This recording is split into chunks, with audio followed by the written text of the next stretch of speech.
Halo teman-teman, bagaimana kabar kalian semua? Pasti baik-baik saja kan? Nah, bagaimana nih rasanya belajar di rumah atau study from home selama 9 bulan ini? Apakah kalian merasa senang belajar di rumah atau malah kalian merasa jenuh dengan semua pelajaran? Oke, sekarang kami akan membahas bagaimana cara mengatasi stres atau coping. Pertama-tama, saya ingin memperkenalkan diri. Perkenalkan, saya Gabriel Tungka. Dan saya Mujizat Hasil Azhar. Kami dari Universitas Pembangunan Jaya, program studi psikologi. Dalam mata kuliah Psikologi dalam Kehidupan Sehari-hari, kelas A. Tema yang akan kami bawakan pada hari ini adalah coping stress. Nah, Ariel, apa sih topik kali ini? Oke, Jat. Topik kali ini adalah coping proses siswa saat sekolah daring. Alasan kami mengangkat topik ini adalah karena di situasi pandemi saat ini, banyak sekolah yang melakukan kegiatan belajar mengajar secara daring atau study from home daripada belajar di luar dan berinteraksi secara langsung. Dan juga topik ini sangat relevan untuk dibahas di situasi seperti ini. Oke, mari kita masuk ke pembahasan. Apa sih coping? Menurut Lazarus dan Folkman, coping merupakan suatu proses di mana individu mencoba untuk mengelola jarak yang ada antara tuntutan-tuntutan, baik itu tuntutan yang berasal dari individu maupun tuntutan yang berasal dari lingkungan, dengan sumber daya yang mereka gunakan dalam menghadapi situasi stressful atau situasi penuh tekanan. Kalau menurut Savarino, coping adalah usaha untuk menetralisasi atau mengurangi stres yang terjadi.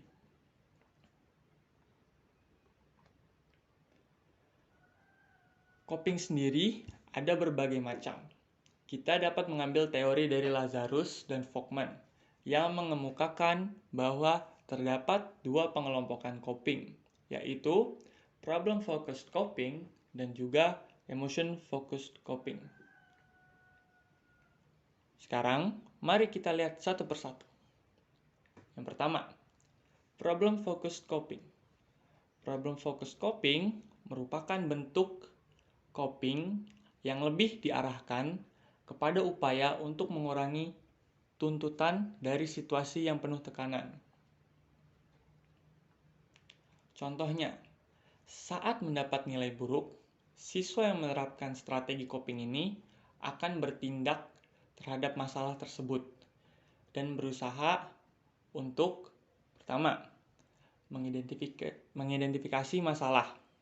Kenapa sih saya bisa mendapatkan nilai buruk? Kedua, mengumpulkan solusi alternatif. Apa saja ya yang bisa saya lakukan? Ketiga, menilai atau mempertimbangkan solusi tersebut. Apakah solusi ini akan menjadikan saya yang lebih baik? Keempat, memilih solusi yang menurut kita benar. Sepertinya saya yakin akan solusi yang saya pilih. Yang terakhir, mengambil sebuah tindakan terhadap masalah tersebut dengan solusi yang telah kita pilih. Yang kedua, emotion focused coping. Emotion focused coping merupakan bentuk coping yang diarahkan untuk mengatur respon emosional terhadap situasi yang menekan. Strategi ini dapat dilakukan dengan cara meminta bantuan kepada teman atau bisa juga dengan melakukan kegiatan yang refreshing.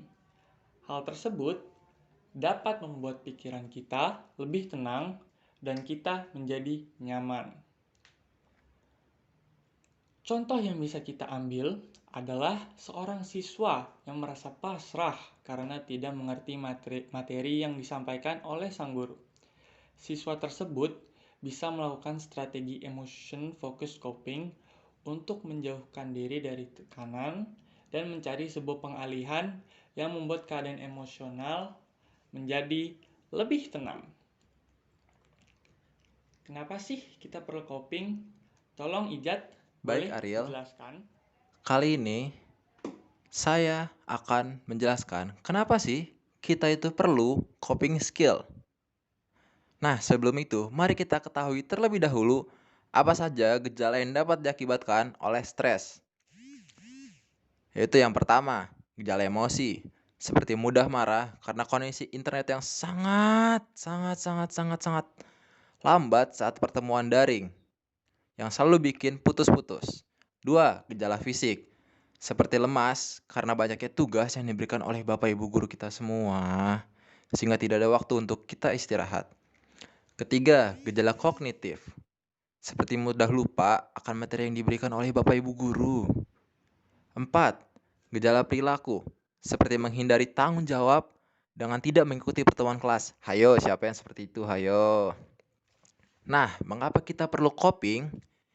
Gejala-gejala akibat stres yang sudah kita bahas sebelumnya dapat ditangani dengan melakukan coping. Terutama sebagai siswa, kita perlu mengatasi masalah stres dengan coping yang benar agar pikiran kita jernih sehingga kita mudah untuk menyerap materi-materi yang diberikan oleh Bapak Ibu guru kita semua saat melakukan kelas daring. Stres dapat berpengaruh terhadap kondisi mental dan juga fisik. Maka dari itu, kesehatan mental dan fisik perlu kita jaga karena kita tidak akan mudah untuk memahami pelajaran jika kondisi mental kita sedang terganggu atau kondisi fisik kita sedang kurang bagus. Kita jadi sulit untuk fokus akan apa yang dijelaskan saat mata pelajaran berlangsung. Hal tersebut dapat menambah gejala stres karena kita semakin tidak paham akan pelajaran-pelajaran yang diberikan.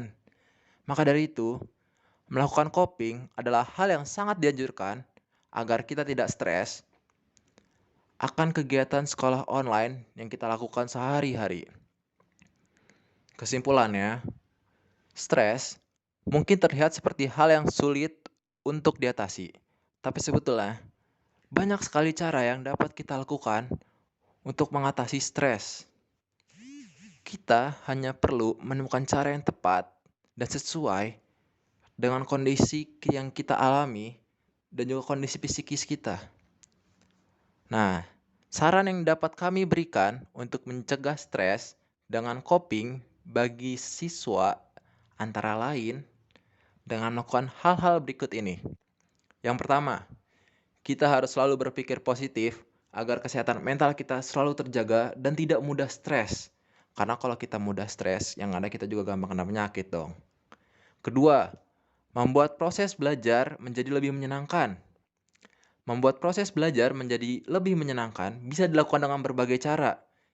Seperti melakukannya belajar dengan orang lain, berdiskusi secara online, secara daring dengan teman-teman kita semua, atau saling berbagi materi yang belum pernah kita mengerti, atau hanya diri sendiri dengan misalnya membuat mind map agar kita lebih semangat melihat materi-materi yang sudah kita lakukan, atau dengan mendengarkan musik agar kita menjadi lebih santai seperti musik-musik zaman sekarang. Dengan hal tersebut membuat kita menjadi rileks belajar. Ketiga, beranilah mencoba belajar dengan hal yang baru. Tidak ada salahnya mencoba hal baru. Selama itu memiliki nilai positif, kita bisa saja belajar memasak atau bermain musik untuk menurunkan kadar stres di otak kita. Keempat, melakukan aktivitas olahraga di dalam rumah. Melakukan aktivitas olahraga di dalam rumah tidak ada salahnya kita melakukan hal tersebut karena kita juga perlu untuk menjaga kesehatan tubuh kita dan juga hal tersebut bisa untuk membantu menjernihkan pikiran kita yang sedang penat. Kelima, mencoba untuk istirahat dan menikmati waktu. Kenapa saya tambahkan hal tersebut? Karena hal tersebut bisa kita pakai untuk mengisi energi-energi positif atau berinteraksi dengan orang lain yang dapat membantu kita untuk melepas stres kita semua. Sekian dari materi yang kami sampaikan. Terima kasih atas perhatian teman-teman semua.